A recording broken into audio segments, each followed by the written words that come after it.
ନାଇଁ ସେମିତି କିଛି ନାହିଁ ସେମିତି କିଛି ନାହିଁ ଜିତିଲୁ ଆମେ ଦକ୍ଷିଣ ଓଡ଼ିଶା ଜିତିବା କାରଣ ହେଲା ଲୋକଙ୍କର ଅସ୍ୱସ୍ଥ ଉଠିଲା ଲୋକ ବିଜୁ ଜନତା ଦଳ ଉପରେ ବିରକ୍ତ ପ୍ରକାଶ କରିଥିଲେ ଏବଂ ଯାହା ଷ୍ଟ୍ରାଟେଜିରେ ସେ ଜିତିଲେ ଏମପି ଷ୍ଟ୍ରାଟେଜି ଜିତିଲେ ଏମଏଲଏ ମାନେ ବି ଜିତିଲୁ କିନ୍ତୁ ଷ୍ଟ୍ରାଟେଜି କାହାର କ'ଣ ଥିଲା ମୁଁ ଜାଣିନି କିନ୍ତୁ ମୋ ଷ୍ଟ୍ରାଟେଜିରେ ମୁଁ ଜିତିଛି ଦେଖନ୍ତୁ ଷ୍ଟ୍ରାଟେଜିଟା ଜାଗା ଦେଖିକିରି ବାଇଠ ଉପକୂଳ ଅଞ୍ଚଳରେ କ'ଣ ଆବଶ୍ୟକତା ସେଇଟା ସେମାନେ ନିଷ୍ପତ୍ତି ନେବେ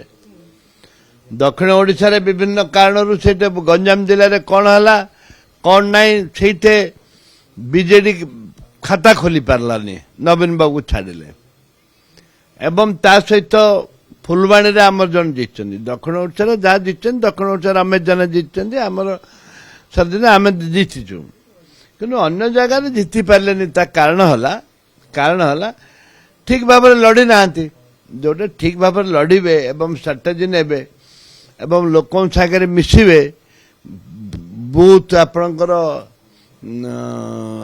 ବୁଥ ଇନଚାର୍ଜ ମାନଙ୍କୁ ଷ୍ଟ୍ରଙ୍ଗ ବୁଥ ଇନଚାର୍ଜ ରଖିବେ ଏଜୁକେଟେଡ୍ ପିଲା ଦରକାର ବିଭିନ୍ନ କଥା ରହିଛି ଜିତିବା ପାଇଁ ଗୋଟେ ଯେ ଜଣେ ଚାହିଁଲେ ଯେ ଜିତେଇ ଦେବ ଜଣେ ଚାହିଁଲେ ଯେ ଇଏ କରିଦେବ ସେ କଥା ନୁହଁ ତାର ଗୋଟେ ଅଛି ତାର ମୁଁ କହିଲି ମହିଳା ଯୁବକ ମାନଙ୍କର ସମସ୍ୟା ରହିଛି କ'ଣ ମହିଳା ମାନେ କ'ଣ ସମସ୍ୟା ରହିଛି ତାକୁ ଆମେ କିପରି ଭାବରେ ସେମାନଙ୍କୁ କ୍ୟାରି କରିପାରିବା ସେଇଟା ହେଇଛି ଏବେ ଆମେ 5 ଥର ଜିତିଲୁ କ'ଣ ନବୀନ ପଟ୍ଟନାୟକ ହାୱାରେ ଇଏ ଜିତିଲୁ ଆମେ କ'ଣ ଷ୍ଟ୍ରାଟେଜି ନେଉଛୁ ଜାଣୁନୁ ଆମେ କ'ଣ କରୁଛୁ କ'ଣ ନାହିଁ ଆମେ ଜାଣୁଛୁ ସେଇ ହିସାବରେ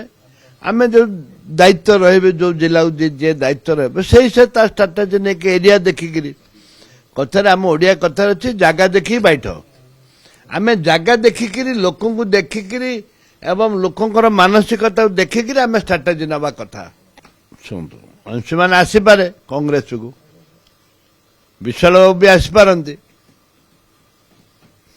ଅନ୍ୟମାନେ ବି ସେଇଟା ନେତୃତ୍ୱ ନହେଲେ ନୂଆ ୟଙ୍ଗ ପିଲା ନେତୃତ୍ୱ ନେଇପାରନ୍ତି ତାହେଲେ କ'ଣ ଅଛି ହବ ନେତୃତ୍ୱର ଅଭାବ ନାହିଁ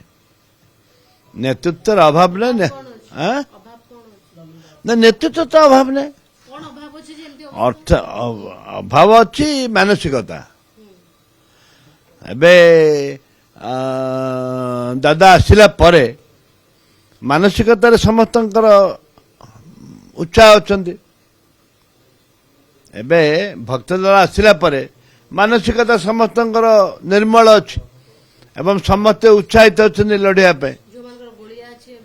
ଏବେ ଗୋଳିଆ ନାହିଁ ଗୋଳିଆ ପାଣି ଆଉ ଗୋଳିଆ ମାଳିଆ ନାହିଁ ଯିଏ ରହିଲା ପଛରେ ରହିବ ଆଗେ ଚାଲ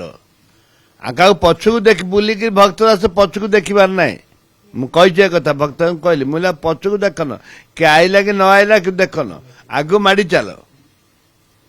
ଅଟୋମେଟିକ ଯିଏ ଆଇଲା ନହେଲେ ପଛରେ ରହିଲା ଟ୍ରେନ କାହାକୁ ଅପେକ୍ଷା କରେ କି ଷ୍ଟେସନରେ ଟ୍ରେନ କାହାକୁ ଅପେକ୍ଷା କରେନି ଟ୍ରେନ ଆସେ ତା ଟାଇମ ସରିଲେ ଚାଲେ ଯିଏ ଟ୍ରେନକୁ ଯିଏ ଜଗିବ ଚଢିବ ରହିଲା ନହେଲେ ପଛରେ ରହିଲା ପଛକୁ ଭିଡ଼ିବ ଯୋଉ ବଗି ସାଥ ଦବନି ସେ ପଛକୁ ଭିଡ଼ିବ କ'ଣ ଅଛି